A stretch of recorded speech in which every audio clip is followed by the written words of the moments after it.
So, ayan. Pinaglutoan ko na sila. So, isa lang kasi yung kwarto dito. Kaya hindi ko sila, dito sana ako matutulog. Kaso, isa nga lang yung kwarto. At saka yung pagparkingan ng sasakyan. Baka madilim kasi doon. So, baka masagi siya. Kaya hindi ko may, ayan. Kasi ako dito sa view. So, ayan siya. Sobrang ganda. Ayan. Sobrang ganda ng view.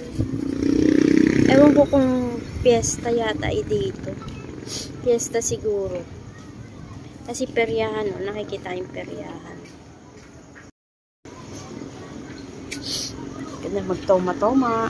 So, hindi na ako pwede kasi mag-inom ngayon sa mga alak. Kasi allergic na ako sa alak ngayon. Siguro, dala ng katandaan na.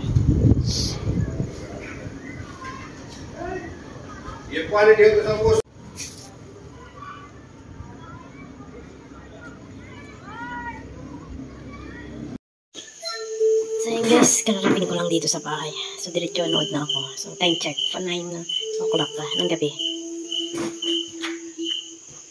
Yan, pinahinaan ko muna yung pinapanood ko kasi baka mamaya makapiright ako. Sayang naman yung upload ko. Grabe, nakakapagod. So, kanina nandun ako sa apartment. Hinintay ko kasi yung gagawa ng CR.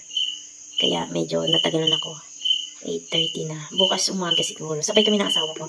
Pag ganitong pag umaga kasi Monday, ako lang naghahatid sa dalawa. So, natutulog na dun si Patpat. Ginigising ko na lang siya sa umaga. Para dun na lang siya matulog. So, ngayon nagkataon lang na talagang sila yung CR. Kaya medyo ginabi ako.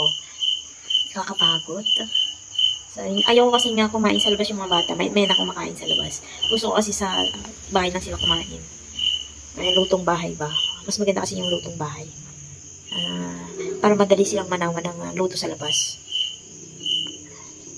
Pag once kasi nasanay ka na kumain sa labas ka na lang talaga kakain. Pero pag nasanay ka naman talaga na kumain sa loob ng bahay, mas masarap talaga kumain sa loob ng bahay. Ay, yung mga bata talaga, hinahanap talaga yung luto ko. So, nagsasawa daw sila ng pagkain sa labas. Yan, sobrang nakakapagod. So, maliligo pa ako na ito. Di pa kasi ako naligo. So, ugali ko na talaga maligo sa gabi. So, dati hindi ako naliligo ng gabi. Pero nung nag-abroad kasi ako, nasanay na ako maligo sa gabi. Sabi ko nga, masama akong maligo sa gabi. So, hindi naman yata. Kasi, almost kasi mga Chinese kasi, sa gabi talaga sila tutulog bago matulog. Ay, sa gabi sila naliligo bago matulog. So, hindi nila inalaw kasi yung, lalo yung kagaya kong katulong na before going to bed, kailangan talaga nakaligo. So, ayan, nanonood ako ng Chinese drama. Dati, Korean drama. So, ngayon naman Chinese kasi wala kasing masyadong historical ngayon sa Korean. Medyo dumalang yung historical ng Korean. Dati kasi may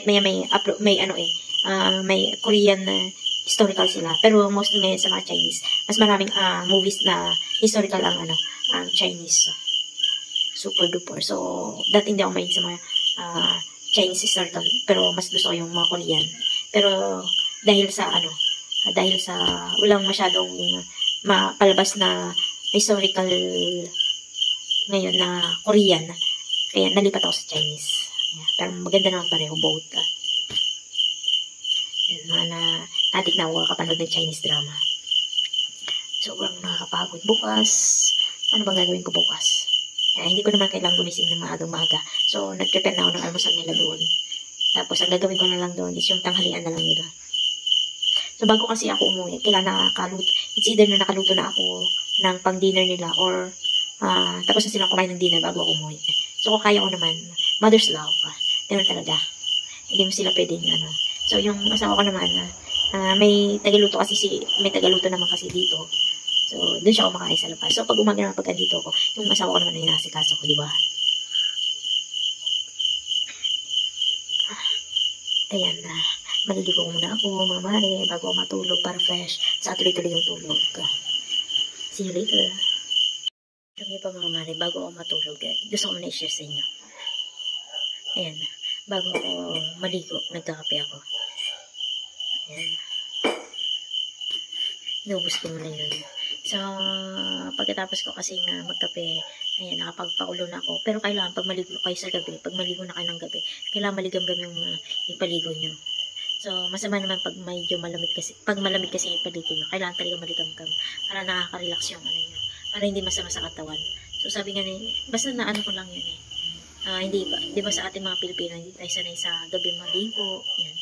Kasi bawal nga, ay ano masama na baka mapano yung katawan natin.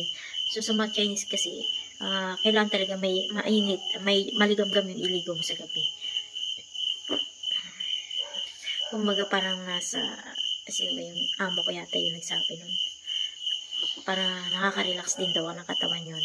Dire-diretso tulog, lalo na sa gabi pag matutulog daw. Hindi nakaka-disturb daw. So, parang hindi ka may nagising, parang ganun. Parang hindi daw pakat-kat yung tulog. Naano ko lang yan. Pero, ito, hindi naman. Yung pagkapi talaga yan, talagang masama sa, sa tawa. Ewan ko ba? Sabi nung iba daw, hindi ka daw makatulog pag ano. So, sabi niya, hindi ka daw makatulog pag nagkapi ka sa gabi. So, hindi naman. Actually, naantok ako. Mas lalo ko inaantok pag nakapagkapi ako. Dahil na rin sa biyahe, pagod. Ayan. Na-share ko lang naman. Kanina kasi, kinat ko na yung sisagot. Pero ngayon talaga ikakat ko. Mamaya ako na ipagpapatuloy. After na ako nang maligo.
Pinoise over ko na lang. Kasi nakalimutan ko siyang i-mute. Kasi last time kasi nag-try kasi ako hindi ko lang alam kung dahil nanonood ako tapos may music, may sound siya, kung naka-copyright siya.